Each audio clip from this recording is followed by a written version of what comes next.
Good day everyone. Today we're going to talk about how the internet works and a visual history of the internet. Our first topic is how the internet works. First of all, what is the internet? The internet is a global network of interconnected computers and devices that communicate using standard protocols to share information and resources. How does the internet works? The internet is made up of vast network of cable, fiber optics, and wireless connections. Devices communicate using the Transmission Control Protocol and Internet Protocol, or the TCP and IP. Here's a breakdown. Transmission Control Protocol, or TCP, ensures data is sent and received accurately by breaking it into small packets and numbering them, reassembling them correctly at the destination.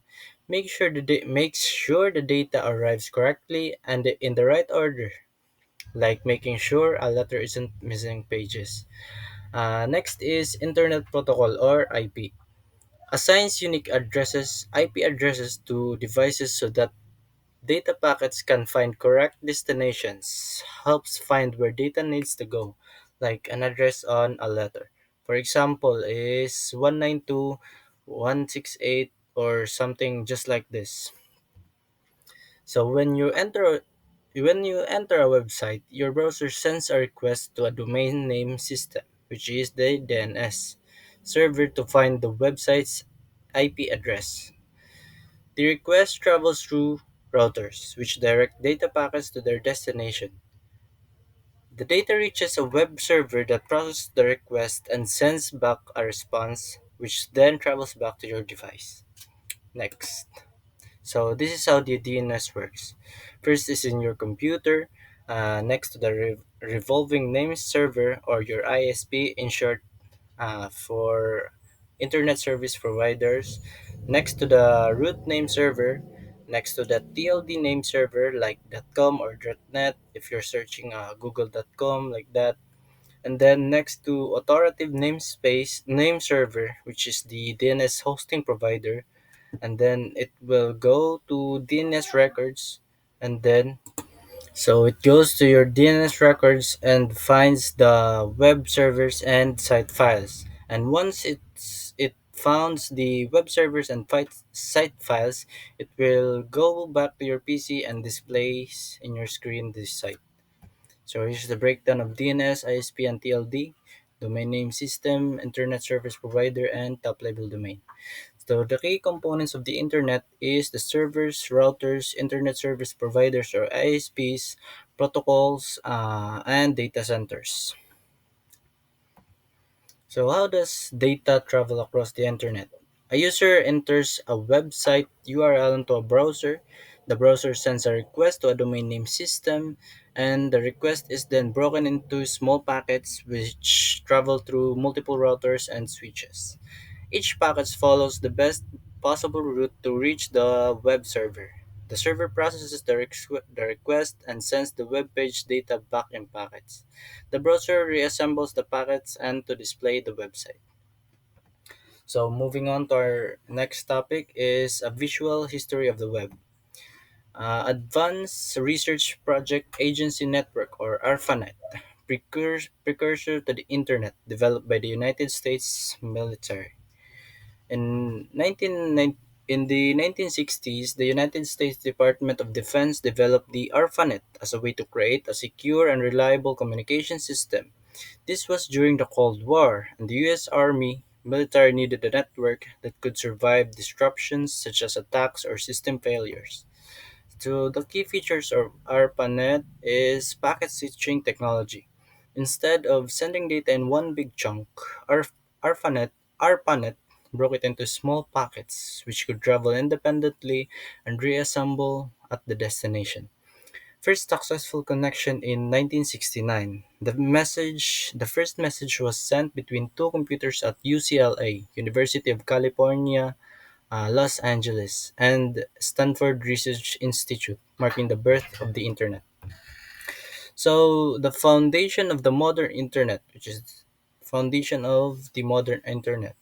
ARPANET introduced internet technology, including TCP and IP, which later became the basis of today's internet. So, while ARPANET was originally for military and research purposes, it laid the groundwork for the World Wide Web and modern internet as we know it today. So, next is Transmission Control Protocol, Internet Protocol or TCP and IP protocol introduced, creating the modern ARPANET. In 1983, the development and implementation of the Transmission Control Protocol and the Internet Protocol marked a defining moment in history of the Internet. This change revolutionized communication and laid the foundation for the modern global Internet we use today. The ARPANET, the precursor to today's Internet, officially switched to the TCP and IP protocol. This historic date is often called the Flag Day of the Internet because it marked the end of older, less efficient protocols like NCP or Network Control Protocol and the beginning of a unified, scalable system for digital communication. Next is Tim Berners-Lee invents the World Wide Web.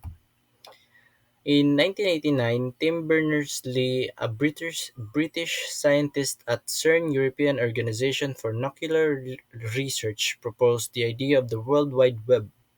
The goal was to help researchers share and access information efficiently across different systems.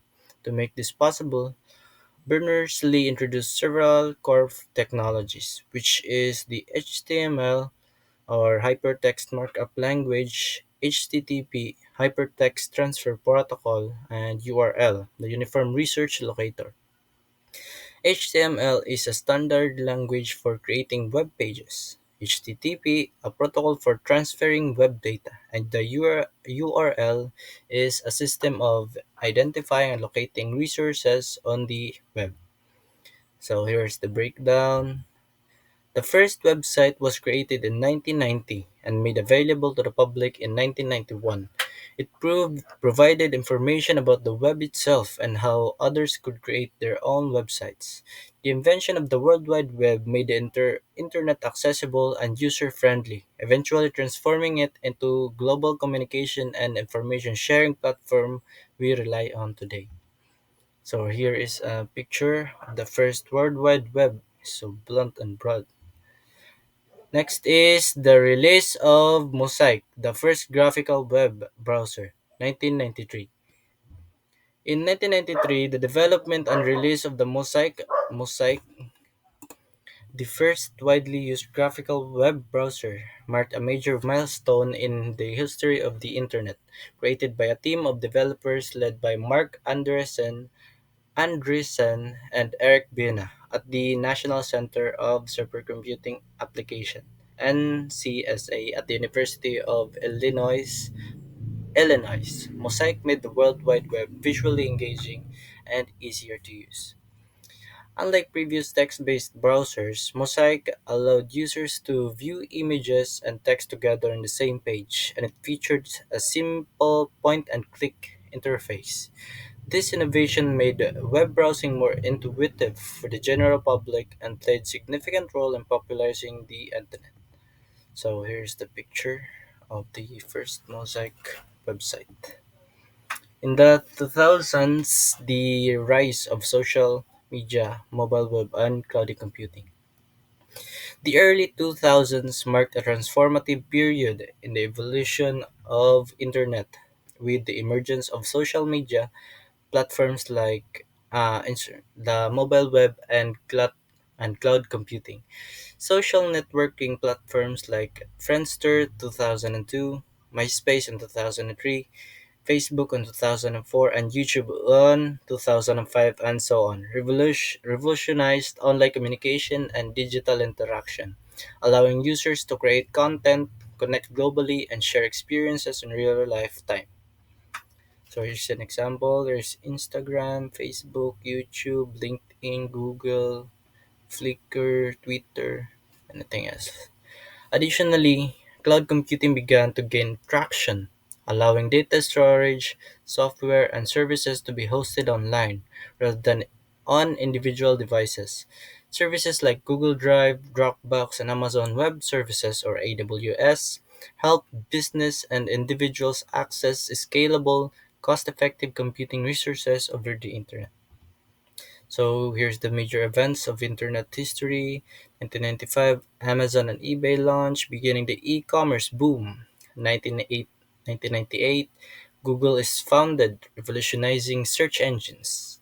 2004, Facebook launches, leading in social media revolutions. 2007, introduction of the iPhone, making mobile internet mainstream. 2010, artificial intelligence or AI, blockchain, and cloud computing reshaped the web.